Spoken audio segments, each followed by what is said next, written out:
to say that in December of 2019, when this show began, we were thinking about what 2020 would look like and the world in general, the world writ large, in a different way, would be a huge understatement. So we wanted to take some time to come and talk to you about the lessons we learned realigning our business strategies in 2020 to meet the moment, and what from those lessons we're taking into the new year, into 2021. If you're listening to this in real time, that means it's early December of 2020, and we are probably knee-deep in strategic planning and setting our strategic intentions for the new year. And it's really got me thinking a lot about how things are different now than they were at this time last year.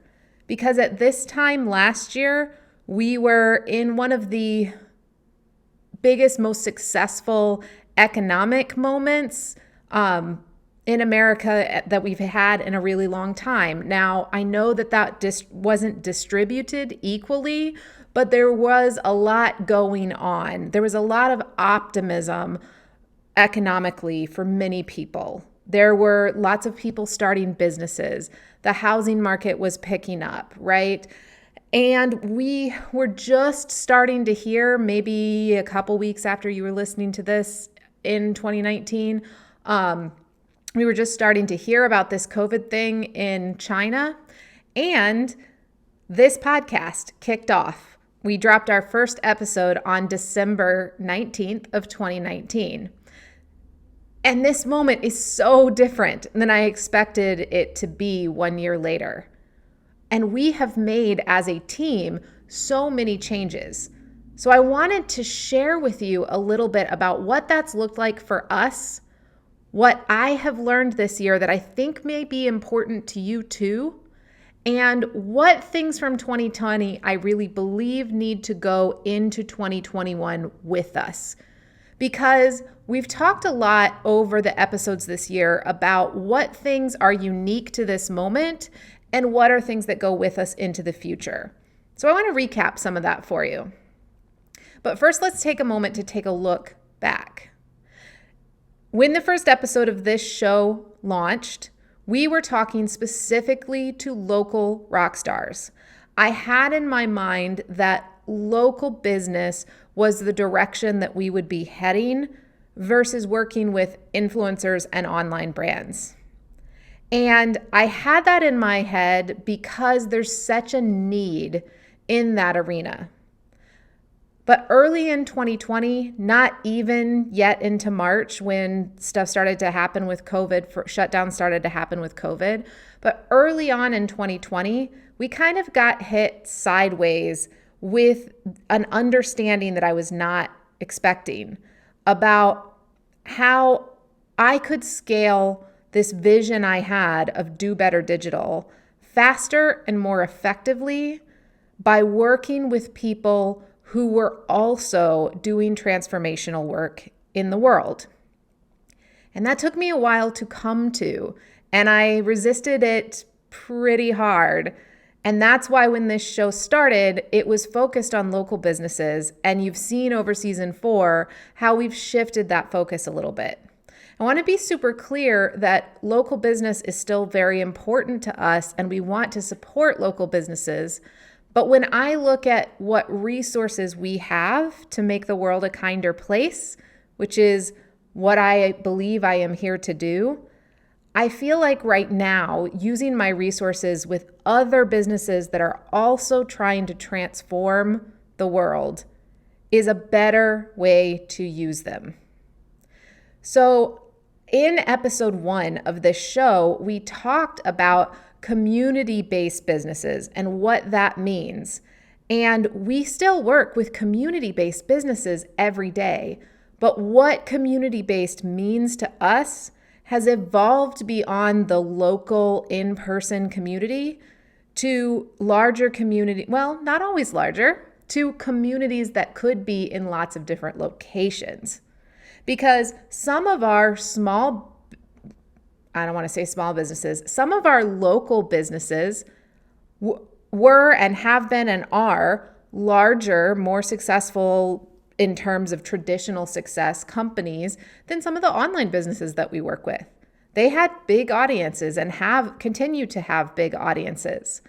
The difference has not been so much in the size of companies we work with as in what the intention of the company's mission is.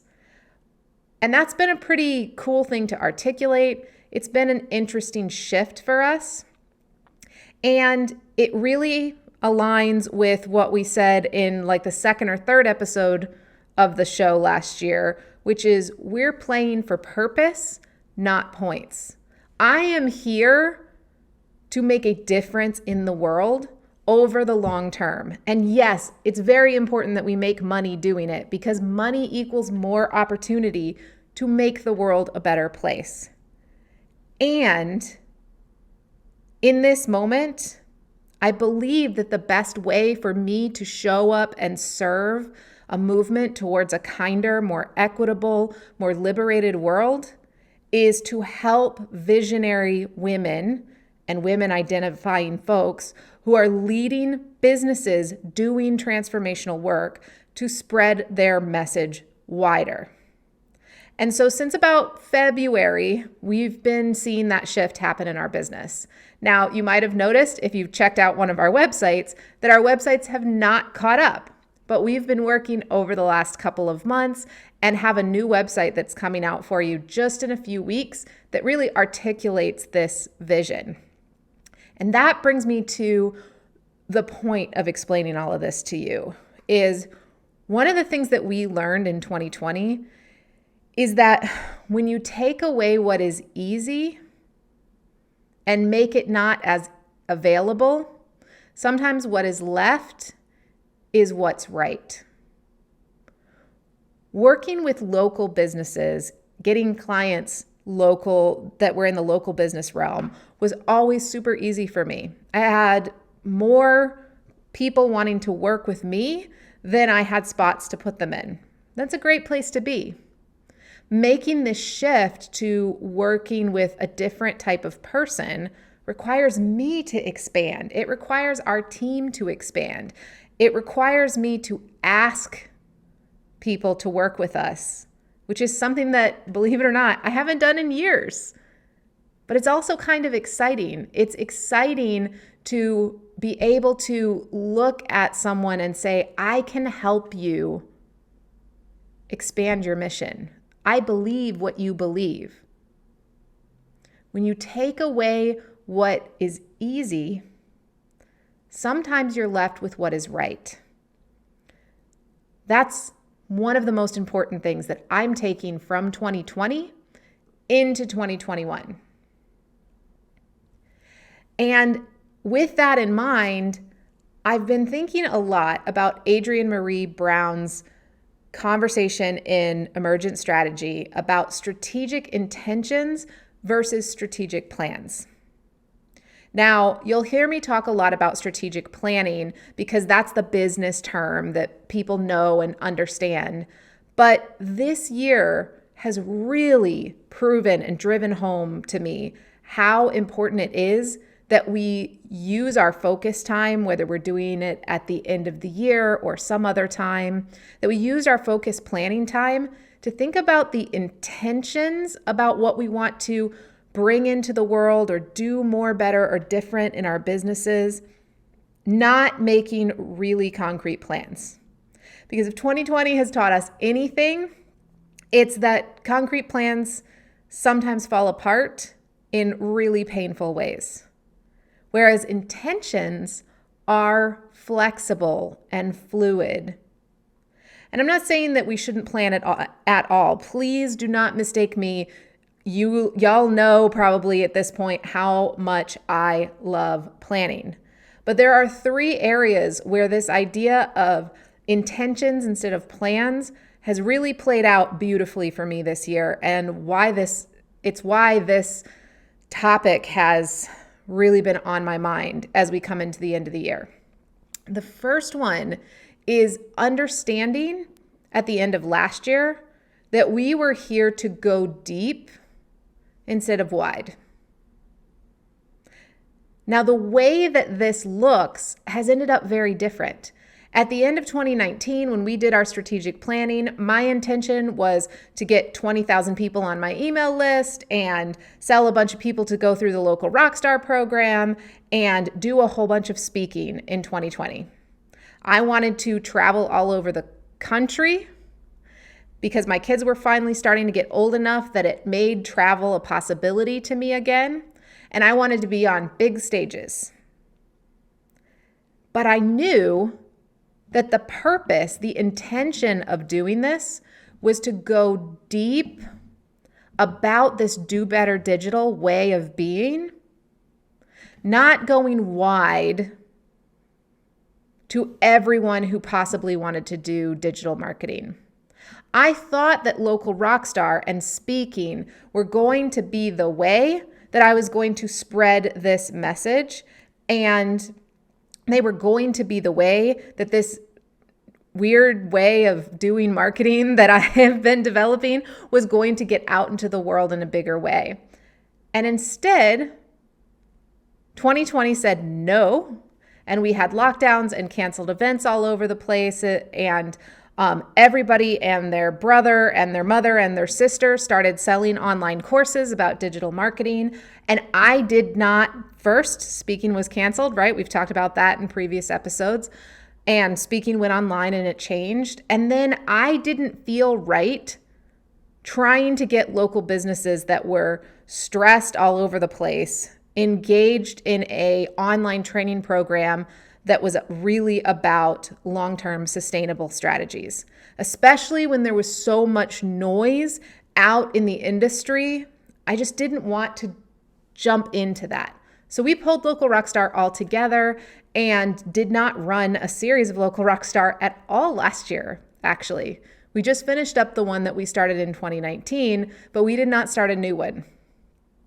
What we did do, because of this strategic intention of going deep with our audience around this message of do better digital, is we started getting really intentional about connection with the people who were in our audiences and or we knew we could serve in new ways. And I did that in several ways. I got really involved with Dear Grown Ass Women, which is Cindy Spiegel's online community for women over 35. That is not specifically a business endeavor, but it has led to business connections that are right in alignment with how we work. And it's also brought some beautiful people into my work for support systems. I got involved with a mastermind with two of my now friends, and sometimes off and on we are all clients of each other's, where we worked together all year long in a really consistent way, pretty much every other Friday all year long. We worked together on how we were going to grow our businesses and evolve our businesses in ways that felt good to us. We supported each other's marketing efforts. We made introductions for each other. We connected each other with new support systems. We connected each other with new clients. We laughed and cried with each other. We screamed a few times with each other. And we leaned into what it looks like to have peer support where all of us were there because we wanted to be there together. No money or contracts required. And I also leaned in to the understanding that my business, with as personal as it is, will always do better when I have strong friendships and strong support networks around me. Because my business and my life are not separate. So the people who refer me business and the people who I am friends with are also often not separate. Sometimes they are, but a lot of times it's all messy and meshed together. This year, instead of fighting that, I just leaned into it. I got close, and not physically close because we're not doing that, but like emotionally and intellectually close closer and more curious than I've ever been before with several of my friends. This year, we went really deep with our relationships, and we backed further and further away from the big, wide audiences. You may have noticed that we are barely posting on Facebook. You may have noticed that I've pretty much disappeared from Instagram. Those things were not originally meant to happen. In fact, I thought I might expand the time I spent there. But instead, when I focused on this intention of going deep, I was much more drawn to one-on-one conversations and small groups, forsaking the large-scale environments that we are so often taught in this world that we have to bow down to. And what that has done for me in 2020 has been transformational. Our business has grown in a way that feels amazing. We have a strong team and beautiful partnerships with people that I am proud to both promote and represent and align with. The other thing that we did at the end of 2019 was we got really clear about what our primary offers were. Again, we thought it was going to be Local Rockstar, and digital strategy partnerships would be a premium thing that we kept for an elite group. But our purpose was to do away with work I have done for many years as a business coach. I've flirted with this off and on over the years. For y'all that have been around for a long time, you've probably heard me talk about this before. But our business originally started, the first version of it back in 2008, as a business coaching company. And I flirted very much over the years with whether or not this was a part of our business and how that worked. But at the end of 2019, we got really clear that it wasn't what we wanted to be doing anymore. And so this year, we've been in the process of migrating and evolving our coaching clients, helping them to both thrive and find new coaches and finish up their projects and things like that. And that has been, I'm not going to lie, y'all, that has been a frustrating thing. And I feel like I have both taken steps forward and slid backwards several times on getting out of the business coaching world. And the formal announcement that we will no longer work with coaching clients, both alumnus and new clients, has yet to be made. So I'm sort of making it here, I guess. But that is our intention going into 2021. We will no longer be doing business coaching. We will only be doing digital strategy work, which does include strategy coaching, but it's a little bit different thing. We're not going to dive into your books and stuff like that anymore. We are also, and my team doesn't even know this yet as I'm recording this, although they will know before this goes out live, we are sunsetting our strategic planning intensives. We will no longer be offering them in 2021 for the same reason. It's not the place where we believe we can have the most impact. I have had the pleasure in 2020 of getting to know really closely some incredible coaches, some people who are transforming the world with their business coaching, like Trudy LeBrun, for example. And so I no longer feel the need to be in that space. See, before, I didn't have any business coaches in my network that I felt really, really good about sending people to. And so I kept taking it on thinking, well, if I don't know anybody, then it has to be me. And that's not necessarily the most healthy or the right way to do things, right? So now I do. Now I know people who can help.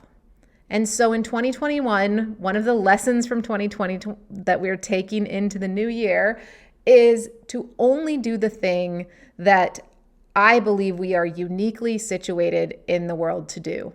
So for us, That means digital strategy.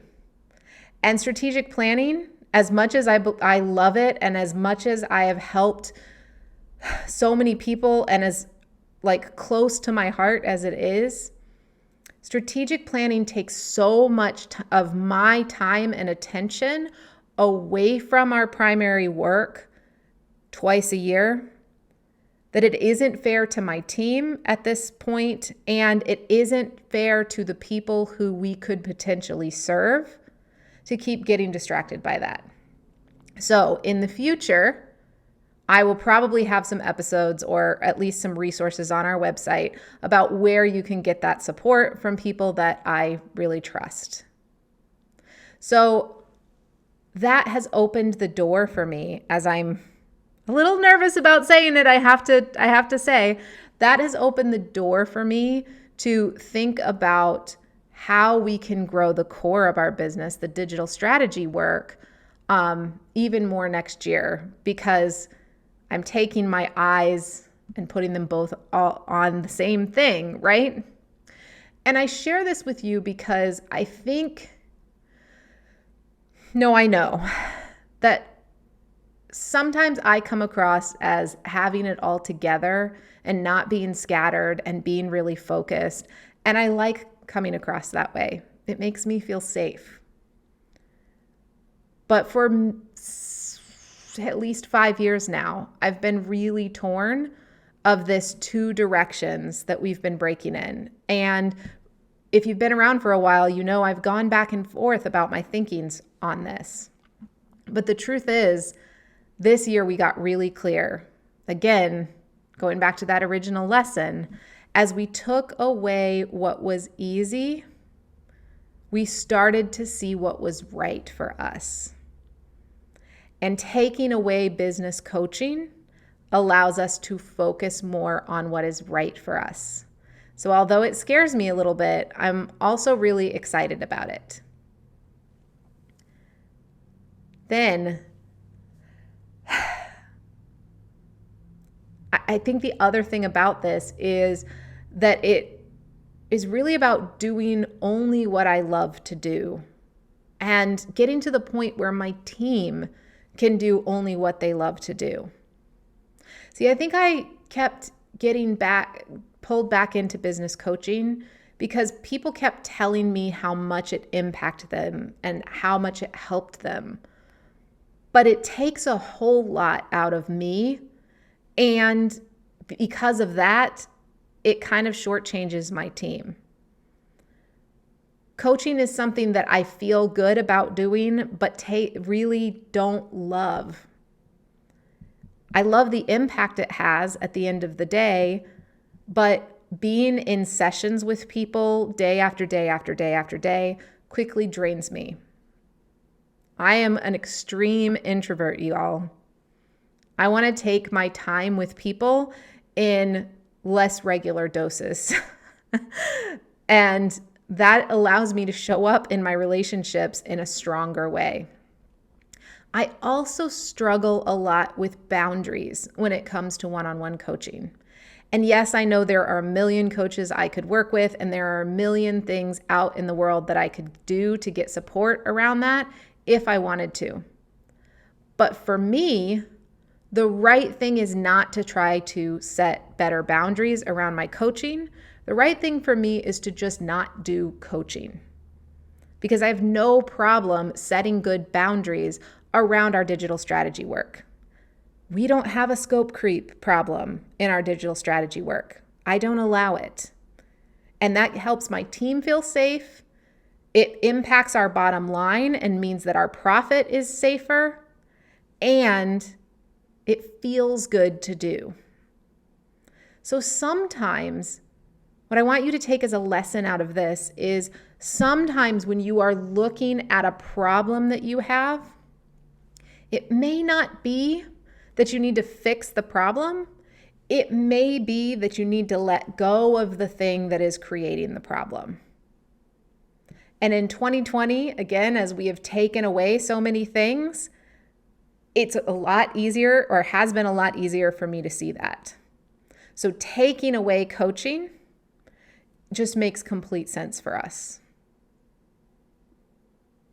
Now, we will have here in a couple weeks with the new website an epic resource page that has resources from business coaches that I do love and trust. So if you're looking for that help, we will have it available to you from people that I love, trust, and am confident can help you.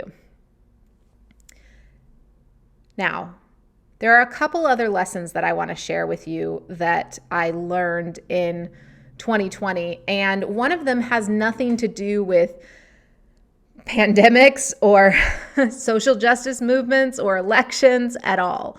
One of them is one that I probably should have learned years ago, but on this thing, I was spending too much time bought into what I guess we may call the myth of the entrepreneur, or like the digital lifestyle brand.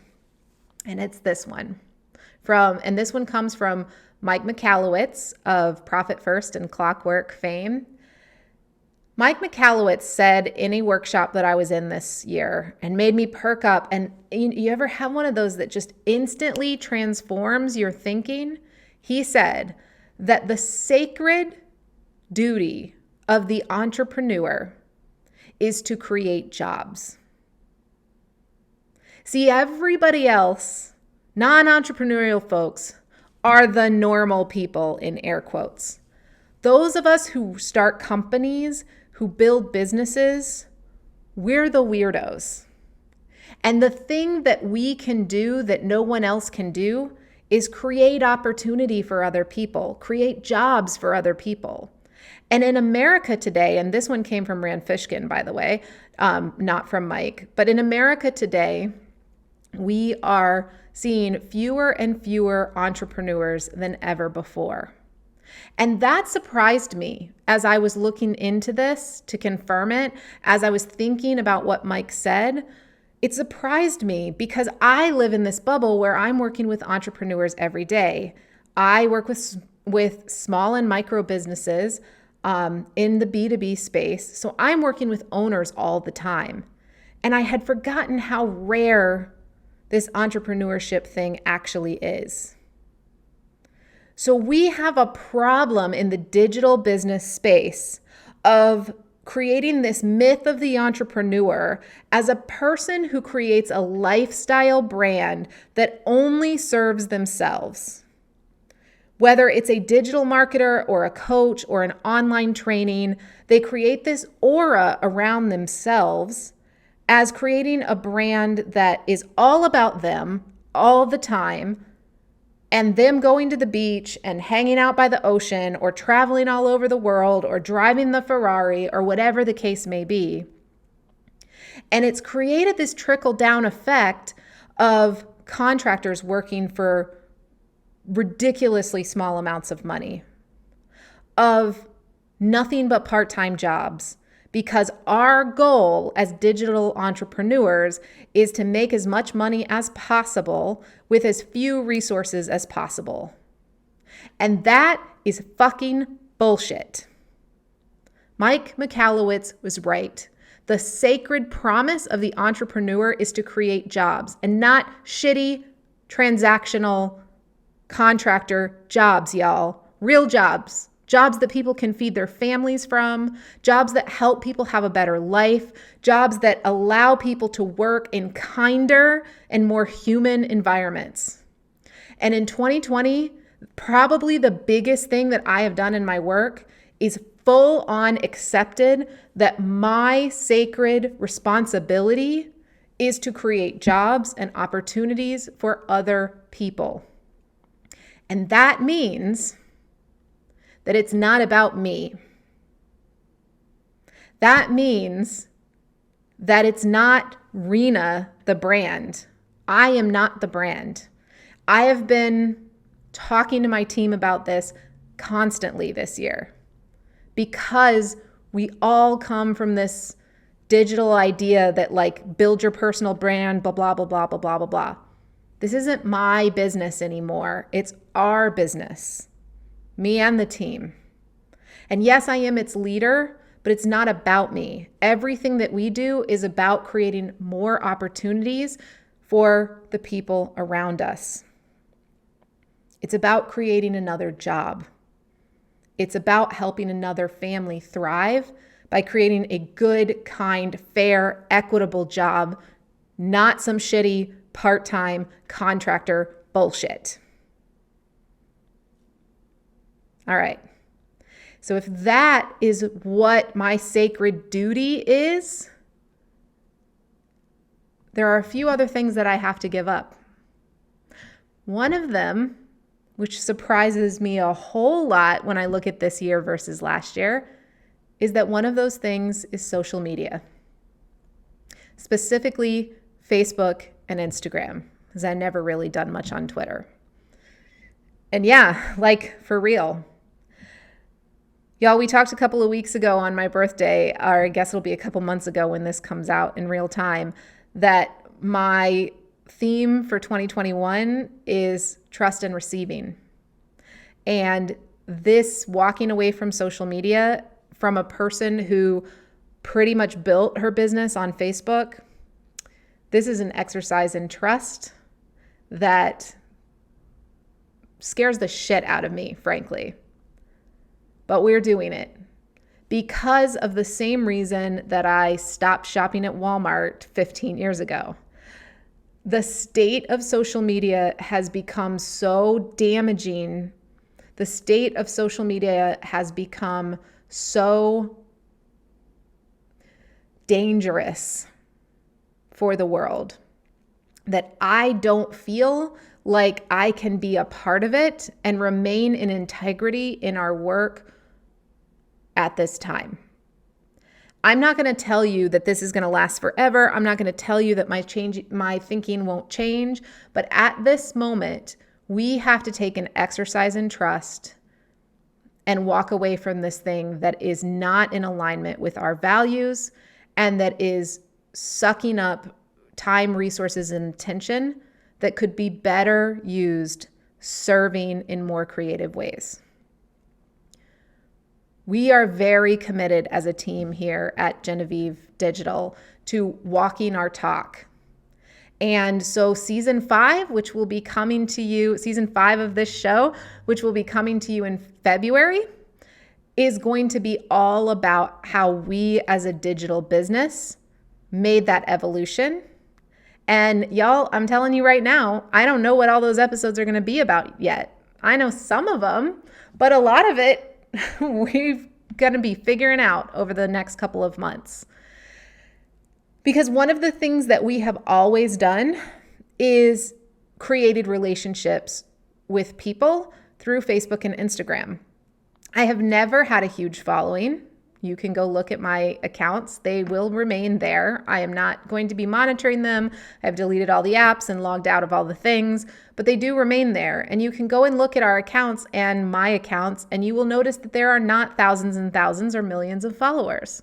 But what we have always been really good at, what I have always been really good at, is creating the right relationships and developing them over time in meaningful ways.